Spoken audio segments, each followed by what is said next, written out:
Hi there, I'm John McAdams, founder of the Big Game Hunting blog, and in this video I'm going to do a detailed comparison of the 204 Ruger, 223 Remington, 22-250 Remington, and 220 Swift cartridges. Now the vast majority of predator and varmint hunters probably agree that those four cartridges are all excellent choices for pest control. After all, there's a reason why they are the most popular centerfire small bore rifle cartridges for that sort of hunting. Now the 204 Ruger, 223 Remington, 22-250, and 220 Swift are all very accurate, flat shooting, and high velocity cartridges. However, each one has different strengths and weaknesses, and though the differences between them are significant, the distinction between the cartridges in other areas may seem like splitting hairs at times.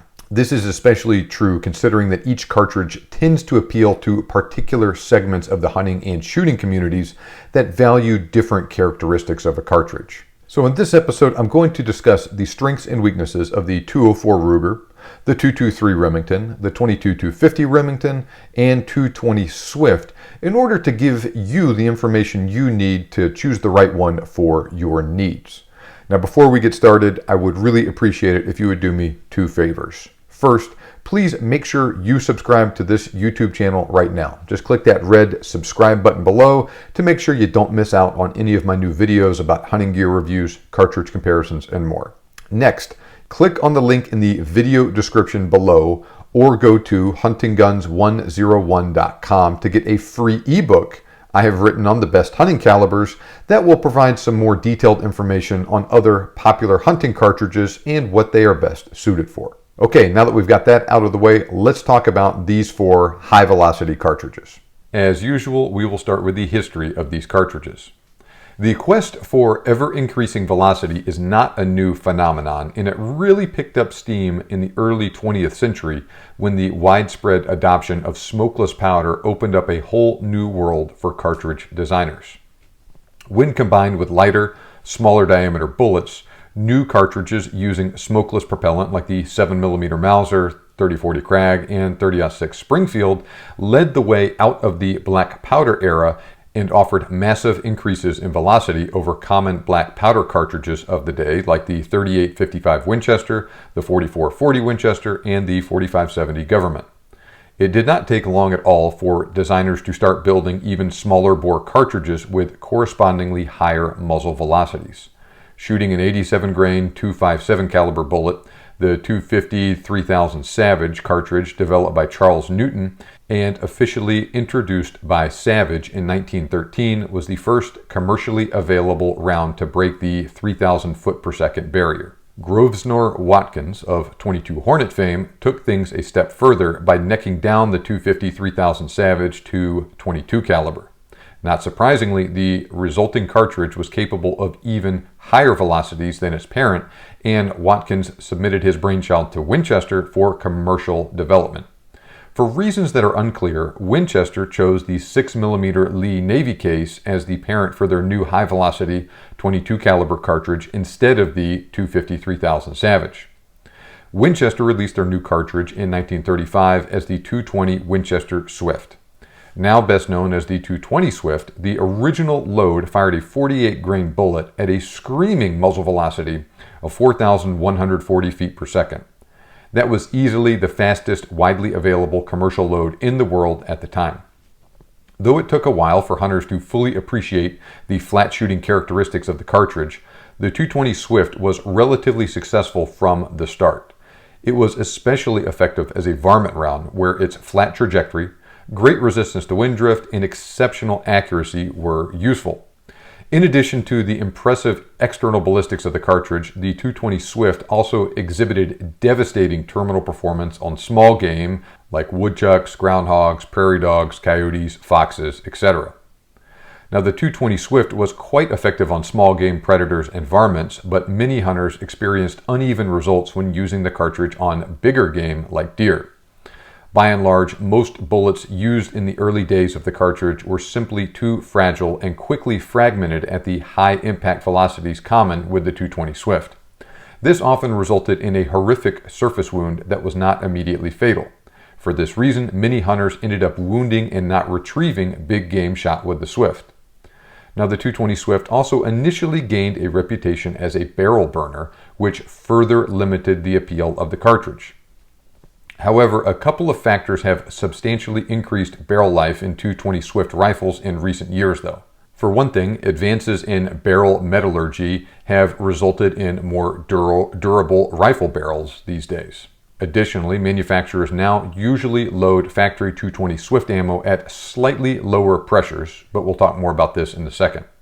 Now, especially when shooters allow their barrels to properly cool between shot strings, barrel life is not nearly as big of a concern now as it was in past decades.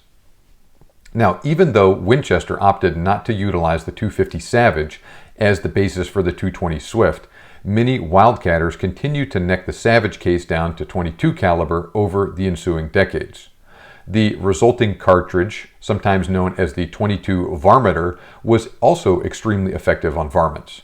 Indeed, the Varminter cartridge was only slightly less powerful than the Swift, but achieved that level of performance using a significantly smaller case. Now, the Varminter was also much more versatile than the 220 Swift. Philip B. Sharp said it best in his book, The Complete Guide to Hand Loading, and I quote, "The 220 Swift was not as flexible as had been anticipated and performed best when loaded to approximately the full velocity. The Varminter case is amazing in that it permits the most flexible loading ever recorded with a single cartridge. It will handle all velocities from about 1500 all the way up to 4500 feet per second, and the performance of most other Wildcat and standard cartridges can be equaled." End of quote. Now, not surprisingly, the .22 Varminter was extremely well liked among varmint hunters, and the cartridge ended up surpassing the Swift in popularity before it was officially standardized. Browning even took the unusual step of manufacturing rifles chambered in the cartridge while it was still a Wildcat. That's why, in a move similar to what they did with the 25-06, the Remington Arms Company eventually standardized the cartridge as the .22-250 Remington in 1965. Since the Wildcat cartridge was already quite popular, the .22-250 was a major commercial success after Remington opened up a whole new market segment by manufacturing their Model 700 rifle in the cartridge and selling factory .22-250 ammo. The .22-250 Remington was known for exceptional accuracy and very mild recoil from the start. It also achieved a velocity and trajectory virtually on par with the 220 Swift, especially when compared to the increasingly common reduced power Swift loads, while at the same time the .22-250 did this by utilizing a more efficient design that fit into a smaller package and burned less powder. Okay, now let's switch gears here and talk about the .223 Remington. The U.S. military was searching for a replacement for the relatively new M14 rifle and 7.62 by 51 millimeter cartridge during that same general time frame. They eventually settled on the M16 rifle and the high-velocity 5.56 by 45 millimeter cartridge, which was derived from the 222 Remington. As was the case with the .22-250, Remington knew a winner when they saw it, and they standardized the new cartridge, which is very similar but not identical to the 5.56 cartridge, with SAMI as the .223 Remington in the early 1960s. Pushing a 55 grain bullet at around 3,300 feet per second, the .223 couldn't quite match the paper performance of the 220 Swift and the .22-250 Remington. However, those are still impressive ballistics, and the .223 Remington fit in an even smaller package than the .22-250 and had less muzzle blast and recoil to boot. Now, introduced as a joint project between Hornady and Ruger in 2004, the 204 Ruger continued that trend of lighter recoiling varmint cartridges that fit into a smaller case. Like the 223 Remington, the 204 Ruger is also descended from the 222 Remington. However, the 204 Ruger is necked down to .204 caliber or 5.2 millimeter. This results in a cartridge with even less recoil and report, but with a much higher velocity. So how fast can the 204 Ruger shoot? Hornady claims that their Superformance varmint load achieves 4,225 feet per second with a 32 grain VMAX bullet out of a 26-inch barrel, and a blazing fast 4,400 feet per second with a 24 grain NTX bullet out of a 24-inch barrel. Those are both among the fastest commercially available loads available in any caliber. Furthermore, those loads achieve that performance with virtually no recoil and while burning significantly less powder than the 22-250 and the 220 Swift. So basically, it only has a little bit more recoil than rimfire cartridges like the 17 HMR, but is significantly more powerful. Now, like the other cartridges, the 204 Ruger is also known for outstanding accuracy and for spectacular performance on small varmints. Okay, now let's talk about the relative sizes of these cartridges. As you can imagine, there are some pretty major physical differences between the 204 Ruger, the 223 Remington, the 22-250 Remington, and the 220 Swift. So first, the 204 Ruger shoots the smallest bullet at .204 caliber compared to the .224 caliber bullets used by the other three. Along those same lines, the 204 Ruger also uses lighter bullets in the 24 to 45 grain range, with 24, 32, and 40 grain bullets being the most popular. The 220 Swift typically uses bullets in the 40 to 60 grain range, while the 22-250 usually shoots 35 to 64 grain bullets. Now, since most rifles chambered in 22-250 and 220 Swift have 1 and 14-inch rifling twists, they have trouble stabilizing heavier bullets. So therefore, 40, 50, and 55 grain bullets are usually the most popular for both of those cartridges. Now, on the other hand, faster rifling twists are much more common with the 223 Remington, and it's possible to find rifles chambered in that cartridge with 1 and 12, 1 and 10, 1 and 9, 1 and 8, and even 1 and 7-inch rifling twist rates that can stabilize longer and heavier bullets. Now, that's especially true when we include rifles that are chambered in 5.56 NATO into that category as well. So with this in mind, the vast majority of 223 Remington factory loads shoot bullets in the 35 to 90-ish grain range. And of these, 50, 55, 62, and to a lesser extent, 75 and 77 grain bullet weights are the most common. Now next, the 204 Ruger and the 223 Remington both have a maximum overall length of 2.26 inches, which is shorter than the 2.35-inch length of the 22-250 and the 2.68-inch long 220 Swift. Now the AR-15 can only accommodate cartridges that are up to 2.26 inches long, so both the 204 Ruger and the 223 Remington go right up to the limit of a cartridge that will fit in that rifle. Now, since they're both descended from the 222 Remington cartridge, the 204 Ruger and the 223 Remington both are rimless cartridges with a .378-inch rim diameter. The 22-250 Remington is a larger rimless cartridge with a .473-inch rim diameter, and the 220 Swift is a semi-rimmed cartridge that also has a .473-inch rim diameter. Now, even though they both have the same overall length and rim diameter, the 204 Ruger has a slightly greater case capacity than the 223 Remington due to the slightly longer case length of 1.85 inches versus 1.7 inch case length of the 204 Ruger, and it also has a steeper shoulder angle of 30 degrees versus 23 degrees. However, the 22-250 and 220 Swift each have significantly more case capacity than the 204 and the 223, just because they are larger in diameter and so much longer. Now, they all have different SAAMI maximum average pressure levels: 55,000 psi for the 223, 57,500 psi for the 204 Ruger, 62,000 psi for the 220 Swift, and 65,000 psi for the 22-250. Now, as you'd likely expect from looking at the cartridges themselves, there are some significant differences in the ballistics of those cartridges as well. Now, this is apparent when you compare the trajectory of all of these cartridges firing the Hornady V-Max bullet. Now, as I referenced earlier, the 220 Swift performs best at near maximum velocity. However, most 220 Swift factory ammo these days is not loaded quite as hot as it could be due to concerns about barrel life. So for instance, Hornady Varmint Express factory loads for the 220 Swift and the 22-250 Remington have identical ballistics, shooting the same 55 grain V-Max bullet at 3,680 feet per second. So since they're shooting the exact same bullet at the exact same velocity, their trajectory and energy will be exactly the same as well.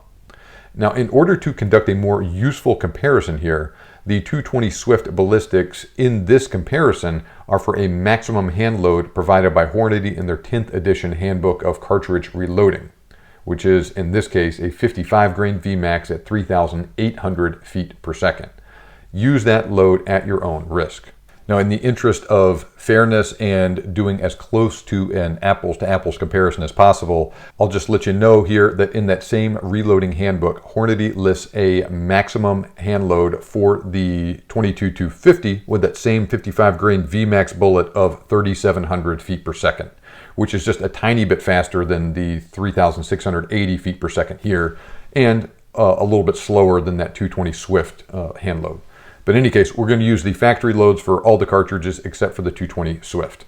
So specifically in this comparison, I got a 32 grain VMAX in 204 Ruger, a 55 grain VMAX in 223 Remington, and 22-250 from that same Hornady factory line. The 204 Ruger and 220 Swift data was obtained using 26-inch barrels, while the 223 and 22-250 use a 24-inch barrel length. All loads have a 200-yard zero. And before anybody asks, Hornady in their reloading handbook lists a 26-inch long barrel for the 22-250 with that maximum hand load of 3,700 feet per second that I quoted. Okay, looking at the data, they're all very clearly relatively flat shooting cartridges. This is especially true with the 204 Ruger, which requires just over 4 inches of holdover at 300 yards with a 200-yard zero. That's really flat shooting. Now, in fact, the 220 Swift, 22-250, and the 204 Ruger all have very similar trajectory, with the 220 and the 22-250 requiring only a little bit more holdover than the Ruger cartridge. Now, the 223 lags behind the others, but it's no slouch either. Now, it's also worth noting that the tiny bullets used by the 204 Ruger do not retain energy very well, and they have a paltry 257 foot-pounds of energy remaining at 500 yards. Now, all of these cartridges have lost the vast majority of their kinetic energy out at that range. It's just that the 204 Ruger loses the most. About 80% of the energy is gone compared to about 75% for the other three. And the end result is that it ends up with significantly less retained energy than the others. Now let's talk about wind drift. Now, once again, the 220 Swift has a very slight edge over the 22-250 here, but both cartridges have substantially less wind drift than the 204 Ruger and the 223 Remington. Now, the 204 Ruger in particular has a reputation for being especially prone to wind drift. While that's true to a certain degree, it actually drifts less in the wind than the 223 Remington. Now, the fact of the matter is that those lightweight bullets used by all four cartridges also have a relatively low ballistic coefficient, which makes them more prone to wind drift than is the case for other cartridges. All right, now let's talk about recoil. As you can imagine, especially when fired from an 8.5 pound varmint rifle, all four cartridges have an exceptionally mild recoil, and virtually any person, regardless of size or age, should be able to handle them with ease. Now, that's especially true when shooting a heavy barrel varmint rifle, but it also holds true just to a slightly less degree with a lighter rifle. However, the 204 Ruger is in a completely different league from the others, with less than half the recoil of the 220 Swift. Now, while none are really good choices for extreme long-range shooting, all four cartridges are highly regarded for their accuracy. And when used in a quality rifle by a skilled shooter, they're all capable of tack-driving accuracy. Now, I might say that the 223 Remington might have a slight edge here because rifles chambered in that cartridge typically have a faster rifling twist rate that allows them to accurately shoot longer, higher BC bullets than the rest. And by the same token, the 22-250 is well known for excellent accuracy across a wide range of loads. In any case, other than those factors, the overall quality of the rifle and ammunition, as well as the skills of the shooter, will play a much larger role in the performance of these cartridges than any inherent advantages in accuracy any of them may have. All right, so where do we stand with these cartridges? They're all very high velocity, flat shooting cartridges, but the 204 Ruger has the least arcing trajectory of the bunch. Hand loaders can obtain faster velocities with the 220 Swift, but factory ammo for the 204 Ruger usually shoots at a higher velocity than the others. It also has significantly less recoil than the 223 Remington, the 22-250, and the 220 Swift, which really says something because they're all really mild shooting cartridges. On the downside, the 204 Ruger is indeed more vulnerable to wind drift than the others. I'm talking about the 22-250 and the 220 here, but not the 223. and the 204 Ruger does not retain energy as well as the others either. The 223 Remington falls more or less in the middle. Less recoil and less retained kinetic energy than the 22-250 and the 220, but more than the 204. On the other hand, it has the most wind drift and the most arcing trajectory when using 55 grain bullets. However, due to the faster rifling twist commonly found on rifles chambered in 223 and 5.56, it can accurately shoot longer and heavier bullets than the others. And this makes the 223 actually a better choice than the others for hunting bigger game. It also has a better selection of ammunition and rifles than the other three. And we'll discuss those last 2 points in more detail here in a second. Now, the 22-250 and the 220 Swift are very close to each other in almost all performance categories. When comparing modern factory loads, the 220 Swift has a very small or practically non-existent advantage in velocity, trajectory, kinetic energy, and wind drift. The difference between them grows somewhat when comparing hand loads, but the 220 Swift still only has a slight edge over the 22-250 Remington, like that 100 foot per second advantage in muzzle velocity I talked about earlier. However, as we'll discuss here shortly, the 22-250 has massive advantages when it comes to ammo and rifle availability. Now, they're both very flat shooting. They retain more kinetic energy and have less wind drift than the 204 Ruger and the 223 Remington as well. This does come at the expense of more, though I would not say excessive, recoil and muzzle blast. Okay, let's talk about ammo selection. Now, consistently ranking among the top 5 or top 10 best-selling rifle cartridges in the US each year, the 223 Remington is by far the most popular of the group. I'd say the 22-250 is probably the next most common, followed by the 204 and the 220. Though Winchester attempted to phase the 220 Swift out back in 1964 and replace it with the 225 Winchester, the Swift is still hanging around. It's not as common as it used to be, but it's still possible to find factory ammo in the cartridge. Federal, Hornady, Jameson, HSM, Norma, Remington, and Winchester all currently manufacture 220 Swift ammo. Federal, Fiocchi, Hornady, Nosler, Remington, Seller & Ballot, and Winchester all produce 204 Ruger ammo. On the other hand, practically every ammunition manufacturer of note, like Armscor, American Eagle, Barnes, Black Hills, Browning, Double Tap, Federal, Fiocchi, Hornady, HSM, Nosler, PPU, Remington, Sierra, Seller & Ballot, and Winchester, and that's not even an inclusive list, produce a pretty wide variety of ammo for both the 223 and the 22-250. Now, since the 223, 22-250, and 220 Swift all use 224 caliber bullets, virtually every major style of varmint bullet is available in all three cartridges. The Barnes Varmint Grenade, the Berger Varmint HP, the Hornady NTX, Varmint and VMAX, the Nosler Ballistic Tip and Varmageddon, the Remington AccuTip V, the Spear TNT, etc. And they're also available in a pretty good variety of plain old soft point bullets from other manufacturers as well. Now, the 223 and the 22-250 are also available in a few loads designed for big game hunting, like Barnes Vortex and the Nosler Partition. Since it uses a much less common 204 caliber bullet diameter, the 204 Ruger doesn't have quite the variety of ammo available as the other cartridges, but there's still a good selection of varmint ammo you can get for it, like the Barnes Varmint Grenade, the Berger Varmint Hollow Point, Hornady NTX and VMAX, Nosler Ballistic Tip and Varmageddon, etc. Now, prices and availability vary from region to region, but the 223 Remington is by far the most common and the least expensive. This is especially true with the ongoing 2020 to 2022 ammo shortage.